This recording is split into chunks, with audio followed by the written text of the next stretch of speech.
What do you mean that the Philippines is using water cannon? Mr. Chair, ang sinabi ko nga po, ang Pilipinas po, nag-water cannon, pwede po mag-water cannon. Hindi. Walang pwede. Sinabi mo mag-water cannon. Mr. Chair, sige po. Mr. Chairman, with this, Mr. Chairman. Mag-apologize po ako. Mali po ako. Sige po, fake news po ako. Ang sinasabi ko lang po, pwede po ang water cannon sa South China Sea issue. Hindi, ganito lang po. Fake news po ako. Hindi, ang sinabi mo, what you said, nag-water cannon. Tantrums aking realization sa hearing na to. Their loyalty, mga kotsero, is not to the Philippines. Ang loyalty nila ay nasa kanilang principal. Hindi ko sinasabing, bayaran sila, hindi pa. Kasi wala pang proof. Ang sinasabi ko lang, ang loyalty nila na kay Duterte. Ang pagmamahal nila wala sa Pilipinas. Ang pagmamahal nila na kay Duterte. Dapat pinagtuunan ng mas malalim na pansin itong issue natin. Because now, the claim is no longer West Philippine Sea. Take note ha, si China po ay nagsesensor ng fake news. Nasa pananaw ng CCP ay fake news. Halimbawa, pag sinita mo si Xi Jinping, tanggal yan. Tanggal yung post mo. Sure yan. Sinabi, lumabas ang mga post na kiniklaim ng China ang Luzon at ang Palawan. Hanggang ngayon, hindi pa rin nila tinatanggal. So, does the Chinese Communist Party believe that they can actually claim Luzon and Palawan? Kasi hindi nila sinesensor Naglabas ba ng statement ang Chinese Embassy? Well, even if maglabas ng statement ang Chinese Embassy, hindi mo pa rin papaniwalaan. Kasi syempre, magpapakaano lang sila. Dedepensahan lang nila yung sarili nila. Panoorin ngayon natin itong kay Mark Lopez. Kasi, itong kay Mark Lopez, para sa akin, ito yung pinakamalalang naganap dyan.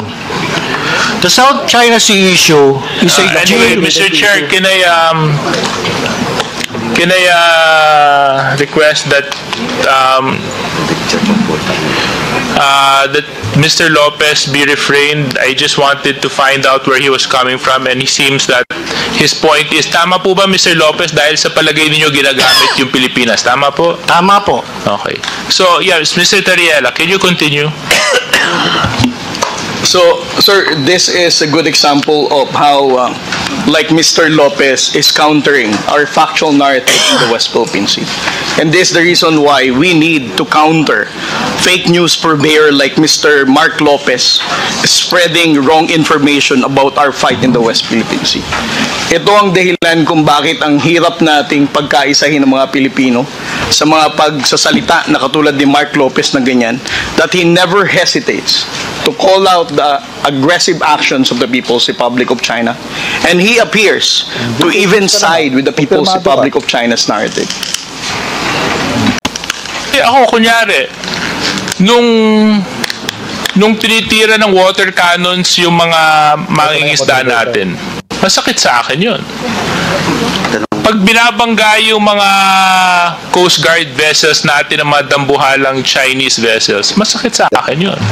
Pag yung mga mangingisda natin na malilit ay hindi bigla nawala, di ba? Bigla nagpalit. Kasi nawalan talaga ng internet noon. Pero, hinanap ko kung ano ba yung sinabi ni Mark Lopez kung bakit nagsigawan dito Ang sinabi pala niya, mga kotsero, kaya nagulat ako kasi nung bumalik yung signal ng camera, nagsisigawan na. Ito pala kasi yung sinabi niya, masakit po yun pag ginawa ng ibang bansa o Malaysia, pero yun po ang nature ng base sa South China Sea. Tayo rin po, sir, nagwo-water cannon, Mr. Chair. Kailan? Kailan tayo nag-water cannon ng barko? Kailan tayo nag-water cannon against China? Wala. That is matic fake news Maski dun sa hearing, nagpe-fake news to si Mark Lopez Kailan nag-water cannon ng Pilipinas against any state? This is very categorical Nasa konteksto ito ng usapan sa West Philippine Sea. Ayaw pa nga niyang gamitin yung West Philippine Sea Doon na nagsigawan ng mga tao. Nagalit ang mga tao kay Mark Lopez. Panoorin natin. That what you said. Mr. Chairman, that's fake news. Yes, that is why just a point of clarification. You mentioned earlier that ang Pilipinas nag-water cannon din sa China. May I know where did you get that information? Was it in the news? Mr. Chair, wala po ako sinabing nag-water cannon sa China. Hindi, sinabi nyo ngayon lang. Hindi, ang sinabi ko po nag-water cannon din sa Pilipinas. Mr. Mark Lopez, pwede natin i-review yung tape. We are on the record. Kasasabi mo lang yun. At saka, did I hear it right? That he said na nag-water cannon din tayo sa China? Nag-water cannon lang. Nag-water cannon po tayo. Pero Mr. Chairman, Mr. Chairman. Iba yung Pero Mr. Lopez, Opo, Mr. Chair. Yes, sir. makinig ka po, please. Kasi po, the issue as of now is the West Philippine Sea. The problem with China. Now, nung minention D.S. Suarez about the water cannons, nagsalita ka na, tayo din nag-water cannon. Saan yun?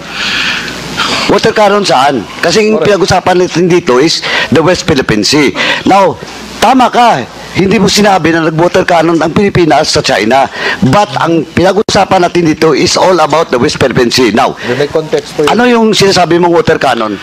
Mr. Chair, I premise my statement po kasi kanina sinabi ko po that the South China Sea issue is a complex issue involved. Sandali po. Layo. Please answer my question. What do you mean that the Philippines is using water cannon? Kasi po yung water cannon is a facility. Huwag ka magpalusot. Opo, Huwag ka magpalusot. I warn you. You're under oath. ang water cannon Sagutin mo po. po where you refer that water cannon. That Hindi you po, mentioned. ang water cannon deployment po kasi is one of the actions taken by a state pag meron po mga dispute na ganyan nga po. Oh, Pilipinas, ibig mo sabihin, mag-water cannon din sa China. Pwede po. That's sinabi mo nag-water cannon. So ano yung winawater? Mr. Chair, wala ako sinabi na ang Pilipinas na ginater cannon ng isang kalabang state. Ang Ay, sinabi ko sandali po. But we're talking about the West Philippine Sea. This will be your last warning. Or else I will cite you in contempt. This is your last warning. You're under oath. Opo. What do you mean that the Philippines is using water cannon? Mr. Chair, ang sinabi ko nga po, ang Pilipinas po, nag-water cannon, pwede po mag-water cannon. Hindi. Walang pwede. Sinabi mong mag-water cannon. Mr. Chair, sige po. Mr. Chairman, with this, Mr. Chairman. Mag-apologize po ako. Mali po ako. Sige po, fake news po ako. Ang sinasabi ko lang po, pwede po ang water cannon sa South China Sea issue. Hindi, ganito lang po. Fake news po ako. Hindi, ang sinabi mo, what you said, nag-water cannon, Mr. Chair. Opo, ina-admit ko if po. you want, Ina-admit ko po. we can ask the Secretariat to refer to our stenographers in the back to the statements issued by Mr. Lopez regarding that issue. So, we have never taken, I don't think, that's reckless, absolutely reckless. Anyway, I want to show a photo, but of course. Mr. Chairman. Ganito lang po. Mr. Chairman. Mr. Lopez. Okay, you apologize? Opo, I But this- apologize po. Yeah, thank you for that apology. Now, this will be your last warning. Please refrain from lawyering or palusot. For not telling the truth, or else the next time that you will commit that violation in this committee, I will never hesitate to cite you in contempt. Ipapakulong kita dito. Noted, Mr. Chair. Thank you, Mr. Chairman. Thank you. So, Tantrums aking realization sa hearing na to. Their loyalty, mga kotsero, is not to the Philippines. Ang loyalty nila ay nasa kanilang principal. Hindi ko sinasabing, bayaran sila, hindi pa. Kasi wala pang proof. Ang sinasabi ko lang, ang loyalty nila na kay Duterte. Ang pagmamahal nila wala sa Pilipinas. Ang pagmamahal nila na kay Duterte. I think that's a common thread sa mga nag-iyakang vloggers dun sa hearing. Yan ang common thread sa kanila. Yan ang pinagkapare-pareho nilang lahat. Na sinasabi nila, mahal ko ang bansa, kaya mahal ko si Duterte. No. Baliktad. At wala yung bansa. Mahal ko si Duterte, period. That's it. Loyal sila kay Duterte, kaya sila ganyan. Nagpe-fake news sila. That's the root of the problem. Ngayon, kung sila'y binabayaran ni Duterte o ng China, that's another matter for discussion in the future. Hindi natin alam if that is factual, kung totoo ba yun, etc. We don't know. But, for sure, pronouncement nila is mahal nila si Duterte.